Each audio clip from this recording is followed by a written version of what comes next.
E aí pessoal, tudo bem com vocês? Bem-vindos a mais um vídeo aqui da NASCAR Autosport. Eu sou o Ney, apaixonado por carro.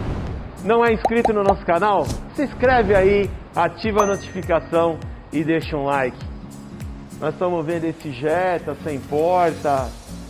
Eu tenho certeza que esse cara gosta demais desse carro, como você também gosta do seu carro. Mas tem uma pessoa aqui dentro que nós vamos conhecê-lo agora, que vai ser tão importante ou mais do que cuidar do carro. Vamos lá ver? Vamos falar com ele? Seu Bruno, bom dia! Bom dia! Tudo bem? Tudo bom? Esse é o Bruno, um cara, gente boa demais. Nós vamos dar uma volta na oficina e vamos bater um papo com ele. Segura aí.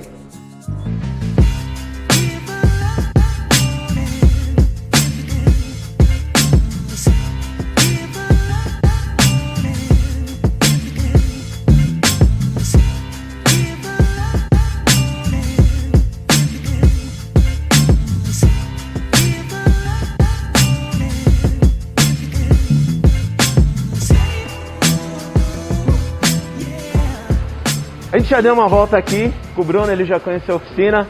A gente vai subir agora, vamos lá para a sala e nós vamos bater um papo e vocês vão saber quem é esse cara maravilhoso que participou da minha vida há pouco tempo também. Bora lá, Bruno? Vamos lá. Vamos lá.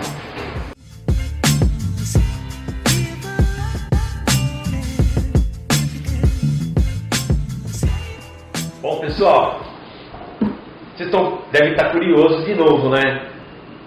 Quem é esse cara que a gente passou, deu uma olhada na oficina de novo? O que será que está acontecendo? Quem que é você? Bom, eu sou o Bruno, eu sou um dos urologistas aí da equipe, né? Teve uma entrevista já com o Davi, eu faço parte da equipe. Eu sou urologista há 8 anos já. E novo? Não sou tão novo assim, mas pareço um pouco mais novo, estou conservado. O meu objetivo na vida, assim, como urologista, é estudar de forma mais aprofundada os cânceres urológicos. Então, o que eu gosto de fazer é operar câncer, é tratar paciente com câncer. Então, nós estamos no Novembro Azul, a conscientização de toda essa questão da saúde do homem. Então, você está falando para nós, Bruno, que existe outro tipo de câncer a não ser o de próstata? Sim. Nós urologistas cuidamos de todo o trato genito-urinário. Então nós temos tumores, temos câncer, desde o rim, tá? O rim, o canal que drena a urina do rim até a bexiga. Temos o câncer de bexiga também.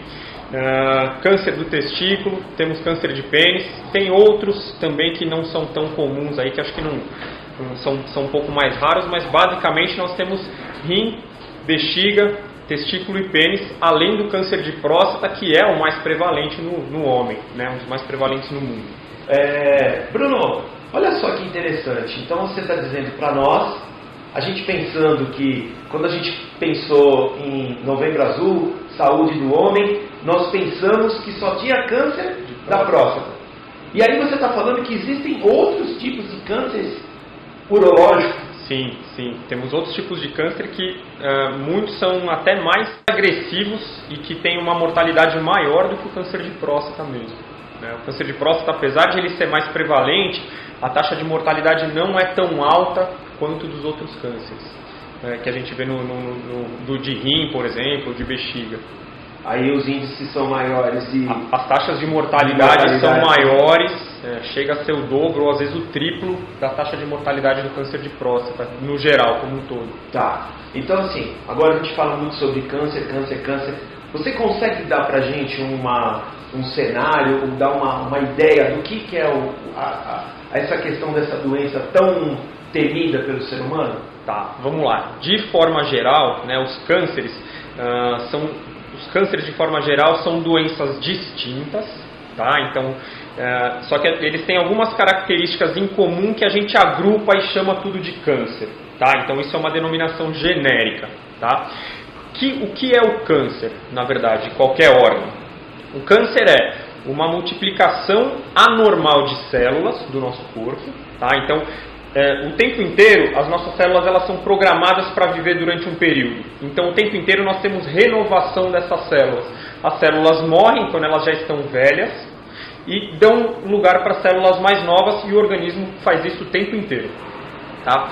O que é o câncer? Qual que é a sementinha ali do câncer? É quando você tem uma replicação, ou seja, uma multiplicação de células, mas essas células têm algumas características. Por exemplo, elas têm maior dificuldade em morrer. Então essas células se multiplicam, mas não morrem. Tá? Elas não têm esse gatilho natural, esse gatilho fisiológico. Então elas começam a se multiplicar. A maioria tem uma taxa de multiplicação maior do que os tecidos normais. Tá? Então ela começa a crescer. E aí formam aquelas massas, né, aqueles tumores de órgãos sólidos. Pô, o pessoal fala, é uma lesão do tamanho de uma laranja, do tamanho de um limão. É uma multiplicação de células, tá? Geralmente são células que não são tão parecidas com o órgão, mas como ela deriva de um órgão específico, ela ainda tem algumas características. E uma outra característica do câncer é que essas células, né, essa massa, algumas células podem se desprender dessa massa de células, atingir a corrente sanguínea ou corrente linfática, tá? E aí a partir do momento que ela está na corrente sanguínea, ela pode se espalhar para outros órgãos, onde ela começa a crescer e aí que o tumor se espalha. Né? Então isso é mais ou menos o conceito de câncer de forma simplificada. Então é uma multiplicação, você tem a produção sem a morte dessas células e ela tem a capacidade de espalhar para outros órgãos. Uau. E aí a gente pode ter em praticamente todos os tecidos do corpo, aí, né? Osso, cérebro, enfim. Maravilha! Bom, a gente conseguiu ter aqui uma noção do que é câncer. Sabemos desses outros 4 que você está dizendo que eles podem ser mais letais do que o da próstata. E você quer falar alguma coisa sobre eles? Vamos lá, vamos falar dos principais, tá? Então, basicamente a gente tem 4 tipos, tirando o câncer de próstata, a gente tem 4 tipos principais de cânceres urológicos, tá? A gente tem o câncer de bexiga, temos o câncer de rim, temos o câncer de testículo e o câncer de pênis, tá? Eu vou abrir um negócio aqui, eu vou abrir um parênteses. Do testículo a gente sabe porque aquele nenê Hilário, que ele era jogador da NBA, ele teve esse tipo de câncer, ele recuperou graças a Deus e tal. Mas o de pênis, eu confesso que eu nunca tinha ouvido falar.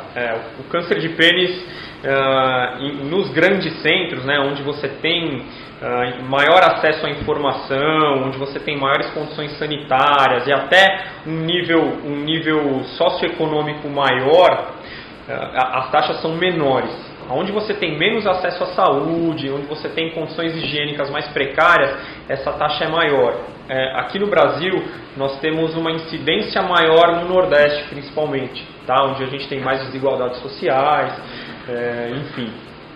O tumor de pênis, ele é um tumor que acomete geralmente pessoas de mais idade, tá? Geralmente a partir dos 60 anos, tá? E ele decorre... Geralmente ele começa com uma lesão, ou uma feridinha, uma úlcera, ou uma verruguinha, que se não for tratada ela vai crescer e às vezes pode chegar até a autoamputação do pênis. O pênis pode cair sozinho por conta da lesão. Tá? A gente tem como fatores de risco uma coisa interessante, porque parece que é um problema endêmico também, né? A disseminação e o contágio pelo HPV, que é aquele vírus que o pessoal chama de crista de galo, que dá aquelas lesões, aquelas verrugas no pênis. O HPV, ele é um cofator, né? Ele ajuda no desenvolvimento do câncer tanto de pênis quanto do colo do útero na mulher. 90% mais ou menos, 80-90% dos cânceres de colo de útero na mulher são relacionados ao HPV. E um detalhe interessante, a gente ouve muito falar do exame de Papa Nicolau. Sim. Né? O exame de Papa Nicolau nada mais é do que um exame onde a gente analisa as células do colo do útero e a gente vê as alterações celulares que são causadas pelo HPV. A gente não vê o vírus diretamente, sim as alterações que ele causa na célula. Perfeito. Tá? Então tem o HPV como um fator de risco importante. Legal. Olha só, a gente pensando que era só as meninas, por isso que tem essa vacinação, o governo fez todo esse plano de vacinação em massa para as meninas até 12, 13 anos, né? Era mais menina, eu escutava mais menina, eu não sabia que era para Sim, os meninos podem se vacinar também, tá? O HPV ele tem vários subtipos, tá? Então vários subtipos de vírus, alguns geralmente não costumam dar câncer, tá? Não tem tanto esse potencial, e a gente tem alguns que tem esse potencial, que é o que tem a cobertura da vacina. Então as pessoas que são vacinadas têm essa cobertura aí, a taxa diminui bastante. Um outro fator importante do câncer de pênis é a falta de higiene, tá? Então tem isso, a falta de higiene. Então a higiene, porque o que acontece? Quando você tem a falta de higiene, isso pode levar a um processo inflamatório crônico no pênis, e aí a partir daí você tem o desenvolvimento das lesões do câncer. Uau! Bruno, então nós falamos do pênis e olha, curiosidades aí, hein? Sim. E eu vou dizer para vocês, ele mostrou uma foto aqui para nós, o negócio é feio. Você vai falar também do testículo, que a gente também mencionou, que você havia mencionado. Sim, vamos falar um pouquinho sobre o câncer de testículo. Ele é relativamente frequente em meninos, tá? Então a faixa etária, geralmente meninos aí até os 30 e poucos anos. Então é um tumor que dá em jovens, tá?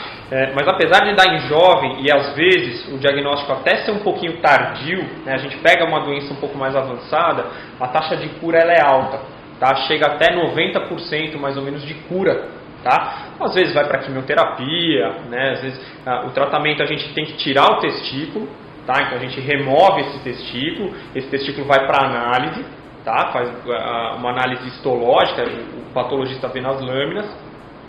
E se a doença se espalhou, ou dependendo das características dessa lesão, o paciente faz uma quimioterapia. A taxa de cura é muito boa com a quimioterapia, tá? A gente tem poucos casos, felizmente, né, que são refratários à quimioterapia. Boa parte a gente consegue um controle ótimo da doença. Tá, né? Então, uma coisa interessante que os ginecologistas orientam para as mulheres para fazer aquele autoexame da mama, né? Pô, se encontrar algum nódulozinho, procura o seu médico, né? Pô, faça uma avaliação. A mesma coisa vale para o homem, né? Então, pô, não custa nada, você está no banho, palpa os testículos, né? Os testículos é fácil palpar, né? Tá. Palpando, com a prática, você acaba tendo familiaridade com o seu testículo, então é mais fácil você detectar algum nódulo, um crescimento, alguma coisa anormal. Surgindo essa alteração, procura um urologista, procura um médico aí para fazer uma avaliação. Olha que tá? legal. Por quê? O câncer, né, esse tipo de câncer a gente não tem prevenção, mas o diagnóstico precoce ele é fundamental para a nossa taxa de sucesso. E o Bruno está dizendo uma coisa aqui que ela é muito importante. Porque normalmente na saúde do homem passa muito pelo diagnóstico, né? O que você está falando assim, os tipos de câncer, tem coisa que não dá para você evitar. Mas quanto antes você souber, sim, melhor. A taxa de cura é maior, isso para qualquer tipo de câncer. Sim. Né? A taxa de cura é bem maior aí. Então é importante, é uma coisa fácil de fazer, né? Pô, você examina os seus próprios testículos, qualquer alteração, procura um médico, procura um especialista e faça uma avaliação. Bruno, então vimos testículo, pênis, e aí nós vamos falar um pouquinho do rim? Vamos falar um pouquinho sobre o câncer de rim. O câncer de rim, né, esse é um pouco mais difícil de detectar, por quê? Geralmente hoje em dia ele não dá tanto sintoma, né? Então como que hoje em dia a gente costuma fazer o diagnóstico, né? Claro que tem aqueles tumores enormes que chegam já com sintoma, o paciente urina sangue às vezes, o paciente tem dor forte, ou até sintomas decorrentes das metástases, que é quando o tumor espalha.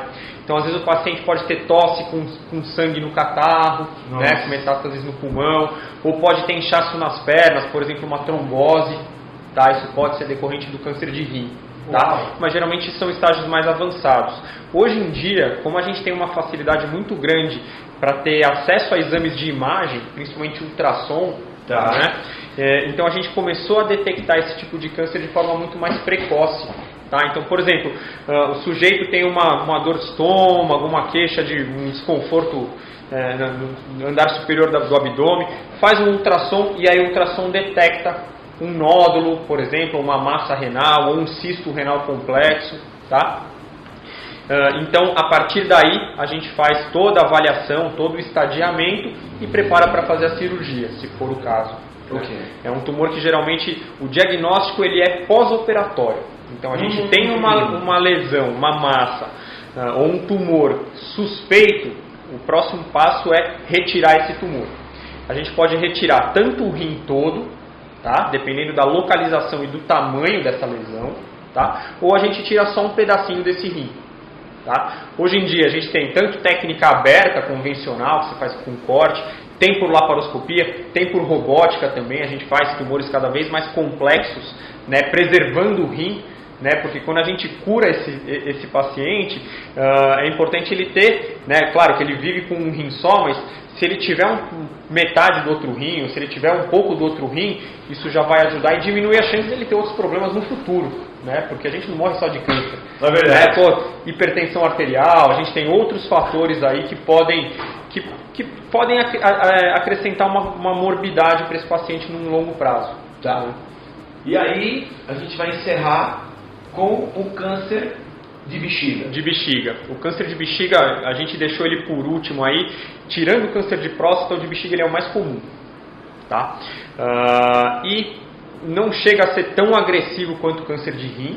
Tá? O câncer de rim ele é agressivo, ele tem uma taxa de mortalidade aí que beira aí os 40%.